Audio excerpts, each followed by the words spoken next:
오늘은 신축, 건축 및 인테리어 사기 종류에 대해서 한번 이야기를 해볼 거예요.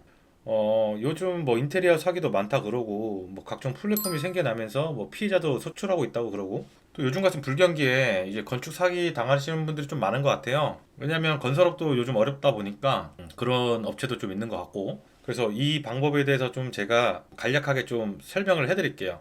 일단 우리가 신축이든 인테리어든 항상 중요한 거는 현장에서 현장을 보고 파악한 다음에 뭔가 대화가 이루어져야 되거든요.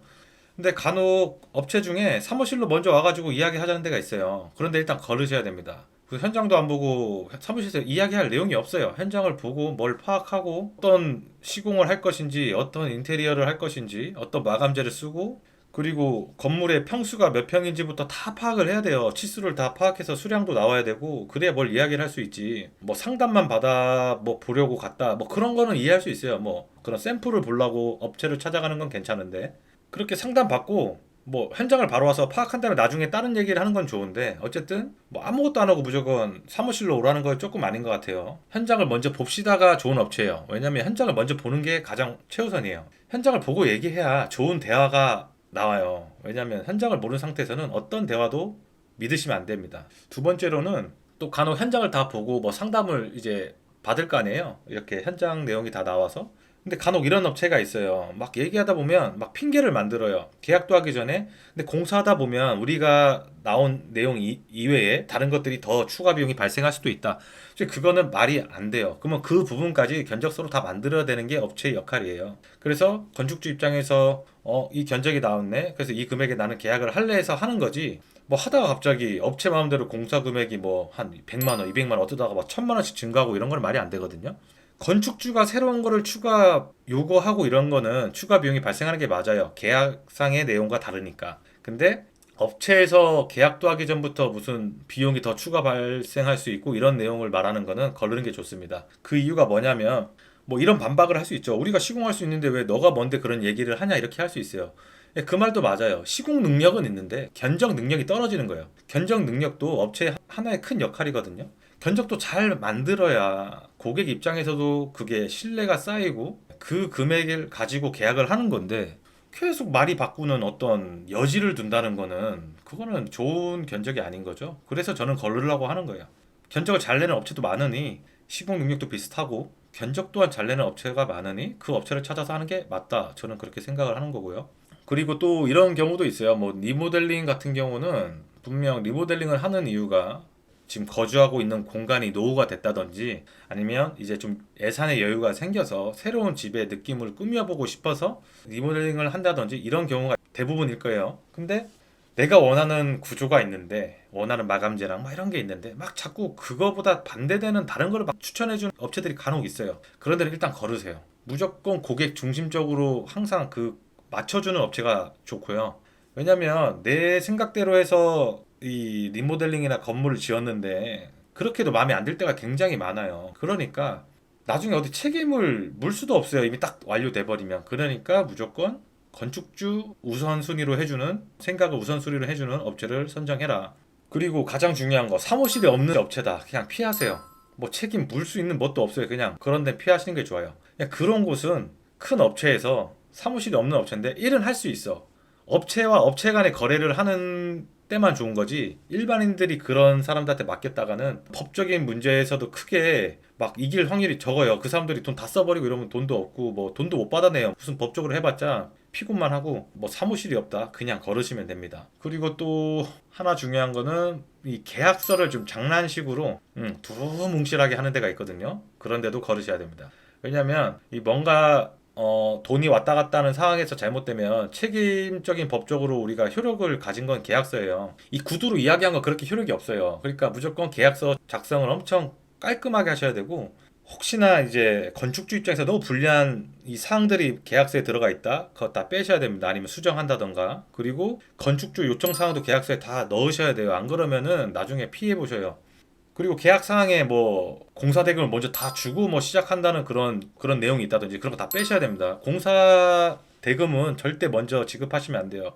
그러니까 초반에 이제 착공할 때 착수금이라고 이제 공사를 시작할 때 이제 그거를 착공이나 착수라고 그러는데 착수금은 보통 한 20% 정도만 지급하는 게 좋아요. 그게 왜 그러냐면은 0%로 시작해 보면은 건설업체가 손해거든요. 그게 왜 그러냐면 건설업체 돈으로 먼저 공사를 하는 거잖아요. 그렇게 되면 건설업체에서 아마 좋아할 업체는 한 군데도 없을 거예요. 그거는 제가 업자 입장에서도 제가 업체를 운영하고 있기 때문에 저희 입장에서도 봤을 때 그거는 좋은 건축주가 아니고요.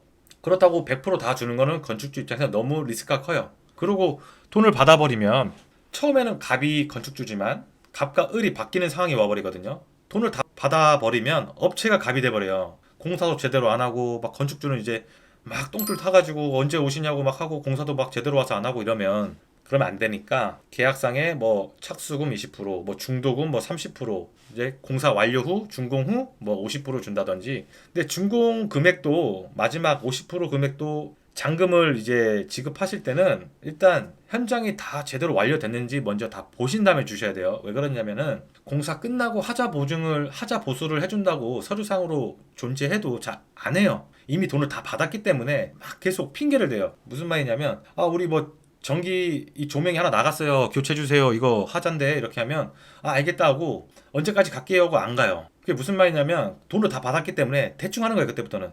그러니까 절대 잔금을 먼저 주시면 안 되고 하자가 있는지 다 빨리 파악하고 하자가 없으면 그때 100%다 지급하는 게 맞아요. 그렇게 하셔야 되고 아니면은 50% 30% 먼저 지급하고 20%는 하자가 다 완료된 다음에 주겠다. 그렇게 이야기를 하신다든지 아니면 계약을 하실 때부터 그렇게 계약을 하시면 되고요. 진짜 계약서 잘 쓰셔야 됩니다. 무슨 뭐 믿음으로 가서 저희 믿음으로 가시죠 이렇게 해가지고 하면 나중에 배신으로 돌아와요. 100%입니다 이건 진짜. 제가 그런 업체 진짜 많이 봤고 진짜 조심하셔야 돼요.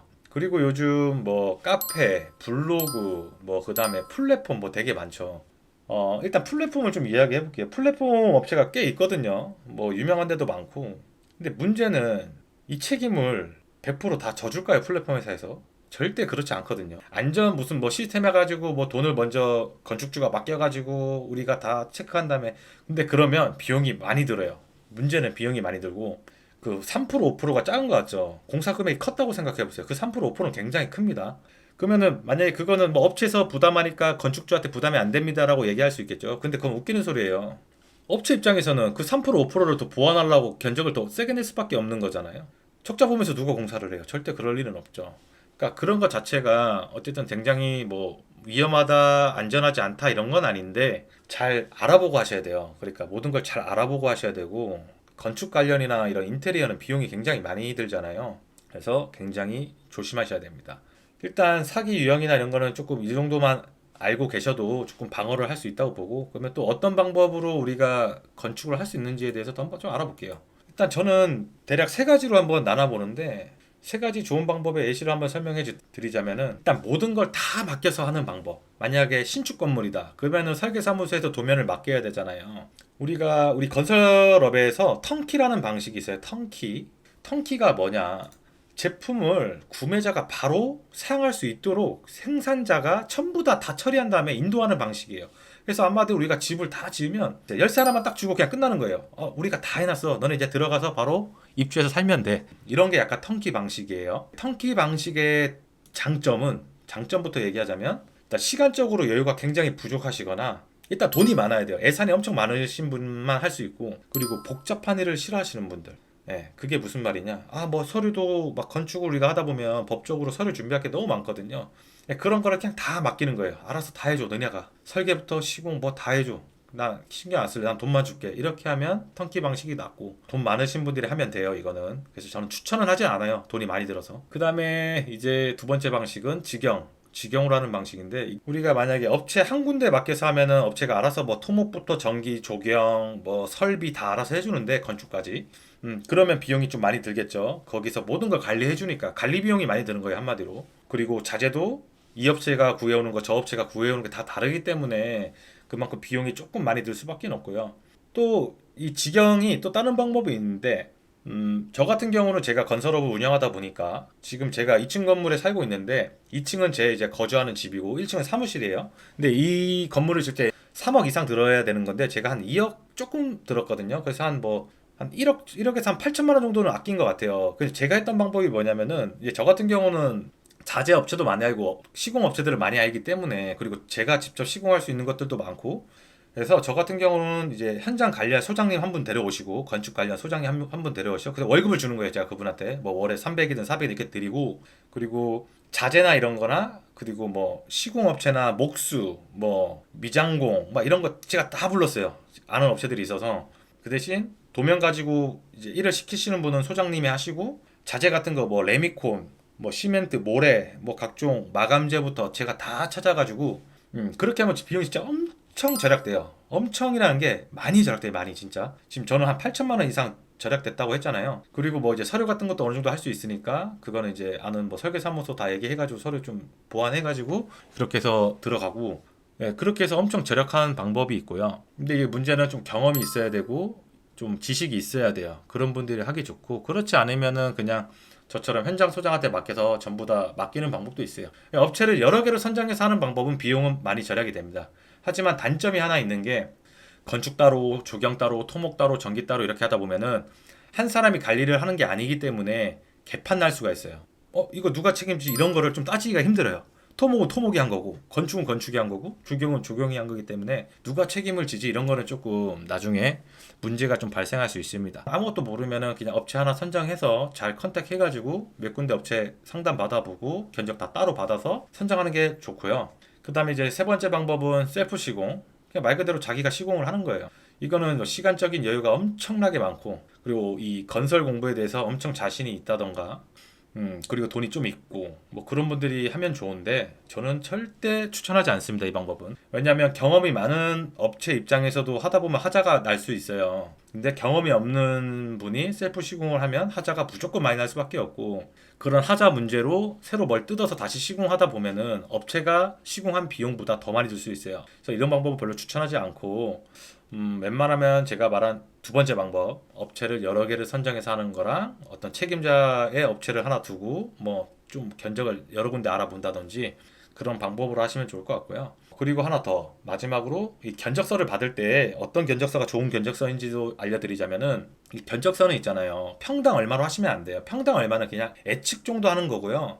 견적은 세부 견적으로 나와야 돼요. 뭐 레미콘 타설이 하는데 얼마만큼의 물량이 들어가고, 레미콘이 우리가 타설을 하려면 틀이 있어야 되냐. 그런 틀을 우리가 유로폼이나 합판 거푸집이라 그러는데, 그런 세부적인 공사 종류별 내용이 잘 정리된 견적서로 받으셔야 돼요. 공사 애정 공정표도 달라 그러셔야 돼요. 그게 뭐냐? 애정 공정표가 뭐냐? 공사를 처음부터 끝까지 어떻게 어떤 방식으로 어떤 공사 종류별로 시작해서 끝날 거냐? 계획표 같은 거예요. 예, 그런 거 받으셔야 되고, 그리고 공사 종류마다 사진을 다 달라 그러세요. 착공 전, 중, 후로. 왜 그러냐면은 장난치는 경우가 많아요. 어떤 시공을 안에 하지도 않고 딱 마감해버리면 안 보이잖아요. 그러면은 그럴 때 증거가 사진밖에 없어요. 그래서 꼭 사진을 받으셔야 되고, 그 정도만 하셔도 뭐 크게 피해보진 않을 것 같아요. 그러니까 견적서를 받을 때 정말 세부적인 내용이 잘 들어가고 정리가 잘 된 견적서가 좋은 견적서다. 그래야 사기를 안 당해요. 무슨 시공비랑 자재비랑 다 포함해가지고 대충 때려오면은 업체 입장에서는 장난치기가 너무 좋습니다. 그리고 자재 이름까지 세부적으로 딱 나열되어 있으면은, 그 여러분들이 그 내역서 보고 견적서 보고 인터넷에 그 자재 이름 검색해 보잖아요. 얼마인지 딱 나와요. 그러면은 이 사람 내가 엄청 뻥튀기 했구나 안 했구나 이런 거 알 수 있어요. 그러니까 견적서는 꼭 세부적인 거를 받으시고, 앞으로 뭐 이제 신축 건물을 짓는다던가 리모델링을 한다던가 이런 거를 하시는 분이 있다면 참고를 하셔가지고 꼭 사기 당하지 마시고, 적정선의 금액으로 꼭 좋은 결과물을 얻었으면 좋겠고요. 또 다음에 이런 관련된 영상들을 많이 제가 올리겠습니다. 그리고 궁금한 점이 있다면 꼭 댓글로 남겨주시면 감사하겠습니다. 감사합니다.